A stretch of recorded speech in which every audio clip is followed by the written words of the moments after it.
नमस्कार, आप देख रहे हैं सुप्रभात न्यूज एमपी और मैं हूं आपके साथ महक कपूर। आइए नजर डालते हैं 25 फटाफट बड़ी खबरों की ओर। इससे पहले न्यूज को कहां से देख रहे हैं आप हमें कमेंट करके जरूर बताएं। लोकसभा चुनाव के लिए कंट्रोल रूम स्थापित, टोल फ्री नंबर 24 घंटे करेगा काम। लोकसभा चुनाव की तैयारी के तहत ग्वालियर जिला निर्वाचन अधिकारी श्रीमती रुचिका चौहान के निर्देश पर मोती महल स्थित स्मार्ट सिटी के कमांड एवं कंट्रोल सेंटर में कंट्रोल रूम की स्थापना की गई। स्मार्ट सिटी की सीईओ श्रीमती नीतू माथुर को कंट्रोल रूम में नोडल अधिकारी की जिम्मेदारी सौंपी गई है। प्रशासन ने जिला कार्यक्रम अधिकारी महिला बाल विकास डीएस जादौन व एसीएफओ स्मार्ट सिटी आनंद श्रीवास्तव को कंट्रोल रूम का सहायक नोडल अधिकारी बनाया। 21 से 23 मार्च तक शिवपुरी दौरे पर रहेंगे केंद्रीय मंत्री सिंधिया। केंद्रीय मंत्री व गुना शिवपुरी लोकसभा प्रत्याशी ज्योतिरादित्य सिंधिया 3 दिवसीय दौरे पर लोकसभा क्षेत्र में आ रहे हैं। सिंधिया 21 मार्च गुरुवार को शाम 6:15 पर शिवपुरी आएंगे, जहां होटल पीएस में सोशल मीडिया टीम के साथ चर्चा करेंगे। इसके बाद रात्रि विश्राम शिवपुरी में करेंगे। 22 मार्च को सुबह 10:45 पर राघवेंद्र नगर गौतम विहार जाएंगे और 11:30 बजे नक्षत्र गार्डन में मोर्चा कार्यकर्ताओं के साथ बैठक करेंगे। उम्मीदवारों के लिए अपडेट, 21 मार्च से आवेदन, विभिन्न पदों पर होगी भर्तियां। मध्य प्रदेश लोक सेवा आयोग के उम्मीदवारों के लिए महत्वपूर्ण खबर है। 20 विषय के लिए होने वाली साल की पहली राज्य पात्रता परीक्षा 2024 के लिए 21 मार्च से आवेदन की प्रक्रिया शुरू होने जा रही है, जो अप्रैल 20 तक चलेगी। उम्मीदवार अपने आवेदन में आवश्यक त्रुटि सुधार 27 मार्च से 22 अप्रैल के बीच कर सकेंगे। इसके अलावा लेट फीस के साथ परीक्षा के 10 दिन पहले तक अभ्यर्थी भी आवेदन कर सुविधा दी जाएगी। हालांकि अभी परीक्षा की तारीख तय होना बाकी है। वहीं इस भर्ती अभियान के माध्यम से 25,000 से ज्यादा पदों को भरा जाएगा। इंदौर के एमवे अस्पताल में मरीजों को मिलेगी रोबोटिक सर्जरी की सुविधा। मध्य भारत के सबसे बड़े शासकीय अस्पताल एमवाय अस्पताल में मरीजों को अब नई सुविधा मिलने जा रही है। मरीजों के लिए यहां अब रोबोटिक सर्जरी करने की तैयारी शुरू कर दी गई है। इससे जटिल ऑपरेशन की सुविधा भी मरीजों को मिलने लगेगी। इसका प्रस्ताव भी तैयार हो चुका है, इसे भोपाल भेजा जाएगा। अभी तक ये सुविधा सिर्फ बड़े निजी अस्पतालों में ही मिलती थी। रोबोटिक सर्जरी करने वाला प्रदेश का पहला शासकीय अस्पताल एमवायएच बन गया है। 415 पीएमसी स्कूलों में खुलेगी अटल टिंकरिंग लैब। 112 के लिए 29 लाख की राशि स्वीकृत। पीएमसी योजना के तहत चयन 415 सरकारी स्कूलों को सर्व सुविधा युक्त बनाने का काम शुरू हो गया है। इसके तहत पुस्तकालय, स्मार्ट शिक्षा, प्रयोगशाला, खेल मैदान, भवन सहित कई सुविधाओं तो उपलब्ध कराई जाएंगी ही। साथ ही स्कूल में अटल टिंकरिंग लैब की खोली जाएगी, ताकि कला के क्षेत्र में विद्यार्थी रचनात्मक कार्य कर सके। मध्य प्रदेश लोक शिक्षण संचालनालय ने अपने पहले चरण में 112 पीएमसी स्कूलों में अटल लैब के लिए 29 लाख रुपए की राशि स्वीकृत की है। इसमें एक स्कूल को 25 से 50,000 रुपए तक मिलेंगे। सूर्यास्त के बाद टाइगर रिजर्व की सीमा में भारी वाहनों की नो एंट्री। 1 अप्रैल से लागू होगा नियम। 1 अप्रैल से सूर्यास्त से लेकर सूर्योदय तक अर्थात रात्रि में भारी वाहनों के आवागमन पर प्रतिबंध रहेगा। नियम में बताया गया कि आप एक संरक्षित क्षेत्र में प्रवेश कर रहे हैं, मार्ग पर अचानक वन्य प्राणी आ सकते हैं। वाहन की अधिकतम स्पीड 20 किलोमीटर प्रति घंटा रहेगी। वाहन का हॉर्न न बजाएं। किसी प्रकार का कचरा, प्लास्टिक बोतल आदि सुरक्षित क्षेत्र में न फेंकें। इसके साथ ही शस्त्र, विस्फोटक सहित प्रवेश वर्जित है। किसी प्रकार की ज्वलनशील वस्तु वन क्षेत्र में न फेंकें। नियमों का उल्लंघन करने पर वन्य प्राणी संरक्षण अधिनियम के तहत कार्यवाही की जाएगी। परीक्षा की उत्तर पुस्तिकाएं खरीदने के लिए एजेंसी तय होगी बाकी। देवी अहिल्या विश्वविद्यालय में परीक्षा की उत्तर पुस्तिका को लेकर कमी बनी है। 6 महीने बाद विश्वविद्यालय ने कॉपियां खरीदने की प्रक्रिया शुरू की है। टेंडर जारी हो चुके हैं, जिसमें तकनीकी पहलुओं पर कुछ एजेंसी को परखा है, मगर अभी वित्त स्तर पर एजेंसियों का टर्नओवर देखना बाकी है। अगले सप्ताह एजेंसियों के प्रस्ताव पर मंथन किया जाएगा। इसके बाद एजेंसी तय होगी। अधिकारियों के मुताबिक एजेंसी के 3 महीने के भीतर 2 लाख कॉपियां देना होगा। सीयूटी यूजी में 26 मार्च तक कर सकेंगे आवेदन। परीक्षा 15 मई से। Common university entrance test UG में पंजीयन प्रक्रिया अगले 6 दिन में खत्म हो जाएगी। देवी अहिल्या विश्वविद्यालय में संचालित कोर्स में विद्यार्थियों की रुचि अधिक दिखाई दे रही है। 28 इंटीग्रेटेड और स्नातक कोर्स इसमें शामिल हैं। इस बार विश्वविद्यालय ने बीएससी कोर्स नॉन सीईटी से हटाकर सीयूटी से जोड़ दिया गया है। अधिकारियों के मुताबिक 12वीं की परीक्षा होने के बाद विद्यार्थी सीयूईटी में रजिस्ट्रेशन करवा रहे हैं। एजेंसी से इन छात्र छात्राओं के बारे में जानकारी और आंकड़े आना बाकी हैं। हालांकि नेशनल टेस्टिंग एजेंसी द्वारा पंजीयन के लिए कुछ हफ्ते का समय और दिया जाएगा। चंबल की राजनीति में दूसरे दलों का प्यादे बनाते रहे हाथी पर टिकी निगाहें। चंबल की राजनीति तक एक और दौर वह भी था जब बहुजन समाज पार्टी के हाथी की चिंगाड़ से भाजपा और कांग्रेस के सारे चुनावी गणित बिगड़ जाते थे। विधानसभा से लेकर लोकसभा चुनाव तक में हाथी की अनदेखी हो कोई भी दल करने का साहस नहीं दिखा पाता था। अब वही हाथी इस राजनीति की बिसात पर दूसरे दलों का प्यादा बन गया। पिछले 2 विधानसभा चुनाव में ऐसा ही हुआ। इस बार हाथी किस करवट बैठेगा, इस पर सभी की निगाहें हैं। अगर बात विधानसभा चुनावों की करें तो मुरैना, दिमनी और जौरा विधानसभाओं को हाथी जीत हासिल कर चुका है। गरीबों के हित पर डाका डाल रहा राशन माफिया, जमींदार नहीं कर रहे कोई कार्यवाही।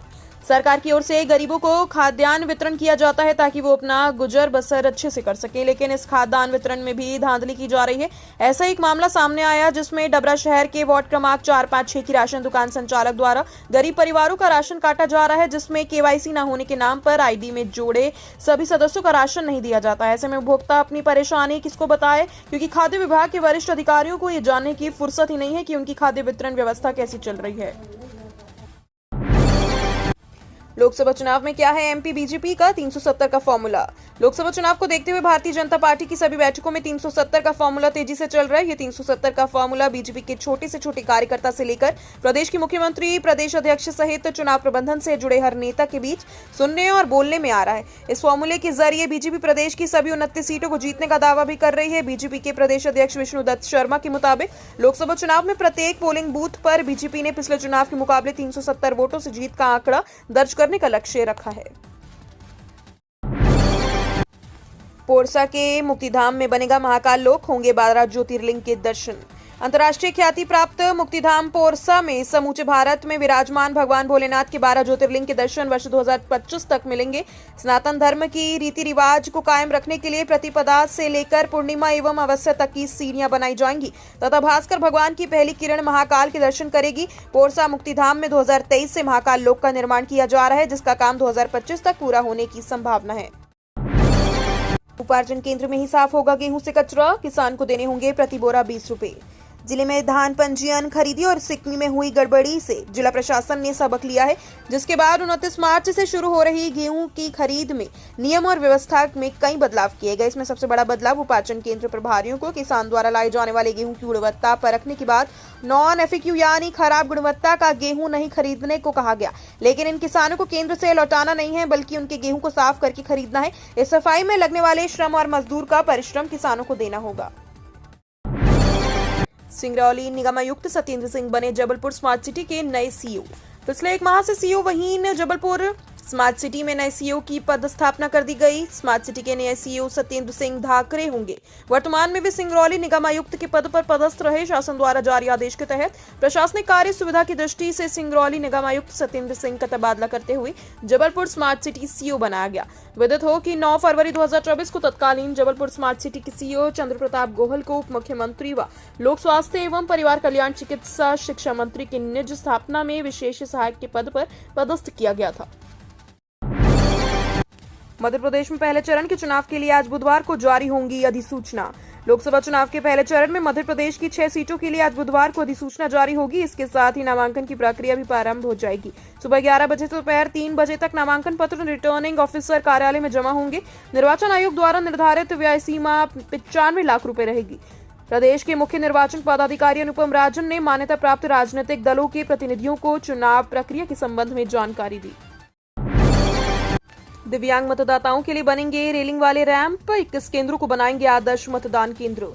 जिले के लोकसभा चुनाव के दौरान मतदाताओं की सुविधा के लिए मतदान केंद्रों पर मूलभूत सुविधाओं की उपलब्धता सुनिश्चित की जाएगी। इसके तहत मतदान केंद्रों पर छाया, पेयजल, पंखे आदि की समुचित व्यवस्था रहेगी। दिव्यांग मतदाताओं के लिए रेलिंग वाले रैंप भी बनाए जाएंगे। प्रत्येक जनपद पंचायत में 21 मतदान केंद्रों को आदर्श मतदान केंद्र बनाया जाएगा। इंदौर जिले के ग्रामीण क्षेत्रों में मतदान केंद्रों पर मूलभूत सुविधाएं उपलब्ध कराने के लिए जिला पंचायत के मुख्य कार्यपालन अधिकारी सिद्धार्थ जैन ने संबंधित अधिकारियों की बैठक ली। बिजली की प्रतिदिन 500 शिकायतें, निपटने के लिए सिर्फ 3 कर्मचारी। शहर में बिजली की प्रतिदिन लगभग 500 शिकायतें उपभोक्ताओं के द्वारा दर्ज कराई जाती हैं। इनमें बिजली कनेक्शन में फॉल्ट, बिजली गुल, उपकरण में खराबी आदि शामिल रहती है। इन शिकायतों को अधिकतम 45 मिनट में दर्ज कर निराकरण किया जाना चाहिए, लेकिन इसमें लगभग 1 से 2 घंटे तक का समय लग रहा है। दरअसल शहर में बिजली के 27 जोन है। प्रति जोन लगभग 10 से 15 किलोमीटर के दायरे में फैले हुए हैं। वही शिकायतों का निराकरण करने के लिए प्रति जोन में एक शिफ्ट में 3 कर्मचारी रहते हैं। चुनाव से पहले बना कमलनाथ का fake social media account, Congress नेता ने की सावधान रहने की अपील। चुनावों से पहले सोशल मीडिया तेजी से एक्टिव हो जाता है। बाजार में फर्जी खबरें आने लगती हैं। फेक अकाउंट बनाकर लोग जनता का ध्यान खींचने की कोशिश करते हैं। ऐसा ही कुछ मध्य प्रदेश में कांग्रेस के सीनियर नेता कमलनाथ के साथ हुआ। उनके नाम से किसी ने झूठा अकाउंट बना दिया और गलत खबर फैलाने की कोशिश की। जैसे ये बात कांग्रेस नेता के संज्ञान में आई, उन्होंने अपने आधिकारिक एक्स अकाउंट से स्पष्टीकरण किया। हाल ही में कमलनाथ ने अपने सोशल मीडिया अकाउंट एक्स पर पोस्ट लिखा, मुझे आज सोशल मीडिया के माध्यम से ज्ञात हुआ कि कुछ लोग टीम कमलनाथ नाम का संगठन बनाकर भ्रामक एवं आधारहीन पोस्ट डालने व लोगों को गुमराह करने का कृत्य कर रहे हैं। 10 करोड़ वसूलने निगम ने 1262 बकायेदारों को थमाया नोटिस। समाप्त हो रहे वित्तीय वर्ष में 125 करोड़ वसूलने नगर निगम ने सोमवार से सख्ती करनी शुरू कर दी है। इसी कड़ी में नगर निगम ने राजस्व विभाग ने लंबे समय से कर न चुकाने वाले शहर के 1262 बड़े करदाताओं को नोटिस जारी कर दिया। इनसे नगर निगम को 10 करोड़ 14 लाख रुपए वसूलना है। लिहाजा नोटिस में 3 दिन के भीतर बकाया जमा करने को कहा गया। ये चेतावनी भी दी गई, यदि 3 दिन के भीतर कर जमा नहीं किया गया तो नगर निगम अनुसार संपत्ति कुर्क करने के साथ ही बैंकों से जानकारी लेकर खाते भी सीज कराएगा। नर्सिंग के 45,000 स्टूडेंट के लिए राहत की खबर, हाईकोर्ट ने छात्रों को परीक्षा देने की अनुमति दी। मध्य प्रदेश में करीब 45,000 से ज्यादा नर्सिंग स्टूडेंट्स के लिए राहत की खबर सामने आई। दरअसल हाईकोर्ट ने इन स्टूडेंट्स को बड़ी राहत दी है। हाईकोर्ट ने सीबीआई जांच में डिफिशियंसी यानी अपात्र और तय मापदंड पर खरे नहीं उतरने वाले एमपी के सभी नर्सिंग कॉलेज के स्टूडेंट्स को भी परीक्षा देने की अनुमति दे दी। हाईकोर्ट ने इस आदेश के बाद ये छात्र सत्र 2022-23 के लिए जल्द होने वाली परीक्षा में शामिल हो सकेंगे। 2 करोड़ 32 लाख रुपए का मिला ऑफलाइन धान भंडारण, कलेक्टर ने लगाया 25-25 हजार का जुर्माना। बालाघाट जिले में भौतिक सत्यापन के दौरान कस्टम मिलिंग के लिए अनुबंधित 5 राइस मिलर्स के पास ऑफलाइन धान का भंडार मिला।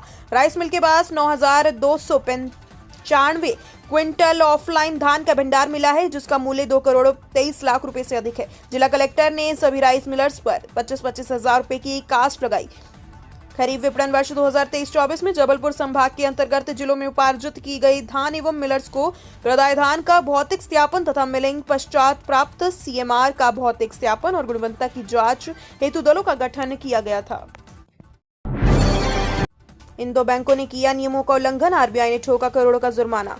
नियमों का उल्लंघन करने पर रिजर्व बैंक ऑफ इंडिया ने 2 बैंकों पर भारी जुर्माना ठोका। आरबीआई ने बैंकिंग विनियमन अधिनियम 1949 की धारा 46 के तहत पठित 47A के प्रावधानों के तहत बैंकों के खिलाफ एक्शन लिया। इस बात की जानकारी केंद्रीय बैंकों ने मंगलवार को दी। 13 मार्च को जारी एक आदेश द्वारा तमिलनाडु मर्केंटाइल बैंक लिमिटेड पर रिजर्व बैंक ने 1 करोड़ 31 लाख 80 हजार रुपए की पेनल्टी लगाई। ये बैंक एमएसएमई को कुछ फ्लोटिंग रेट पर लोन ब्याज दर को भारी बेंचमार्क उधार दर पर बेंचमार्क करने में विफल रहा।